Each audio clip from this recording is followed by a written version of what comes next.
tanda ko po nung nag-aaral na ako, ay malayo po ang school sa lugar namin. Mga 5 kilometers, 1 hour and a half ang lalakarin namin ng kuya ko. Tapos po, maglalakad po kami na walang tsinelas. Wala talaga.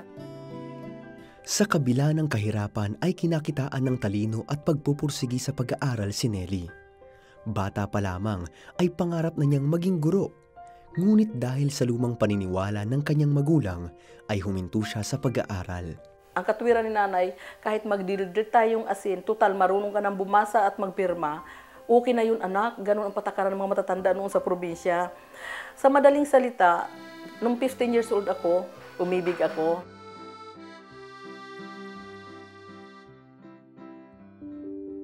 Nagsama kami ng 8 buwan, ibinuntis ko itong panganay ko. Hindi kami nagkaayos, naghiwalay kami. Ang ginawa ni nanay nung nakapanganak na ako, magpasapalaran ka anak sa Maynila. Sabi na, total disgrasyada ka lang naman, nanganak ka na dito, doon ka na, umalis ka dito. Kasi hindi ka na bagay dito sa lugar natin.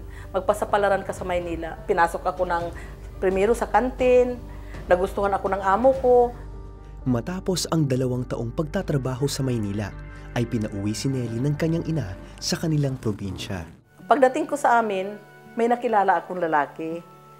Oo, 20 years ang gap namin. Linigawan niya ako.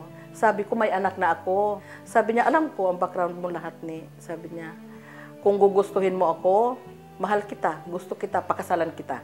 Kasi biyudo na ako. Ang sabi, hindi sa madaling salita, nakisama ako sa kanya. Umabot ang mga 6 na buwan, nalaman ko na buhay palang asawa niya.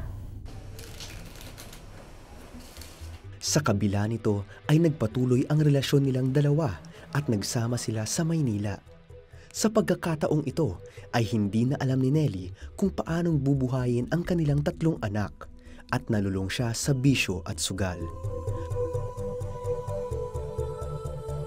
Pinanghinaan na rin siya ng loob dahil maaaring gaya niya ay hindi makapagtapos ng pag-aaral ang kanyang mga anak. Ay, ang mga anak ko matatalino. Sayang pag hindi sila makapag-aral. Hindi ko alam, yung anak ko pala, na 8 years old pa lang yan, tinanggap na pala niya si Jesus. Nakikita ng anak ko na yun na sobrang dinadanas ko. Iyak ako ng iyak eh. Pag tinatanong niya, Mama, may problema? Alam mo na yun na sa kahirapan ng buhay natin na nag-aaral kayo lahat at 3, hindi namin kaya talaga. Ang ginawa naman ng anak ko, naglakas loob ang anak ko na sumulat sa akin sa pamamagitan pagpapakilala kay Jesus. Ang sabi ng anak ko ganito, Mama, alis na po ako. Mama, may sulat po ako dyan sa ibabaw ng cabinet. Pakitignan po, basahin mo talaga, Mama, pag umalis ako. Sige, basta uwi ka na maaga, ha? Opo, Nay. Gano'n ko sa saan pupunta? Opo, Ma. Ingatan na! Pinatanggap niya ako sa pamamagitan ng sulat na, Mama, tanggapin mo si Jesus bilang Diyos at tagapagligtas ng inyong buhay.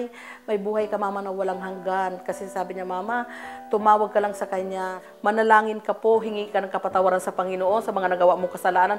At, Mama, tanggapin mo si Jesus bilang Diyos at tagapagligtas ng inyong buhay. Hindi ko matiis. Tuloy-tuloy ang luha ko. Talagang hindi ko siya mapigil. Sabi ko, Panginoon, nandyan ka pala. Akala ko wala ka. Namuhay ako sa kasalanan mula bata pa ako. May Diyos pala talaga. Matapos nito ay nanalangin si Nelly upang tanggapin si Jesus bilang kanyang Panginoon at sariling tagapagligtas. Taimtim din siyang humingi ng kapatawaran sa kanyang mga kasalanan at nag-asam ng panibagong buhay.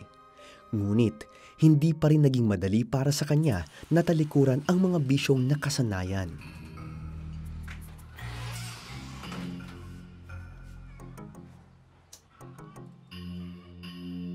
Isang bisis po, nag-CR ako, nagsigarilyo, nahilo po ako. Nahilo ako doon sa CR. Siyempre, pag nahilo ka, nahimatay ka, ang sigarilyo, hindi mo matapon. Nandoon, nakalapag sa napasukan ako ng mister ko. Mula noon, nag-promise ako sa Lord na, Lord, huwag na. Hindi na talaga ako maninigarilyo, hindi na ako magsusugal, magbabagong buhay na ako talaga.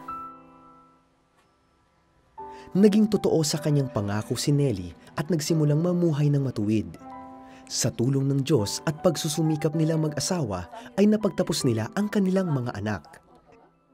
Isang malungkot na yugto sa buhay ni Nelly ang pagpanaw ng kanyang asawa. Naging daan naman ito upang makipag-ayos siya sa una nitong may bahay at makamit ang matagal nang inaasam na kapatawaran. Humingi ako na sorry sa asawa niya. Tinanggap niya ang sorry ko.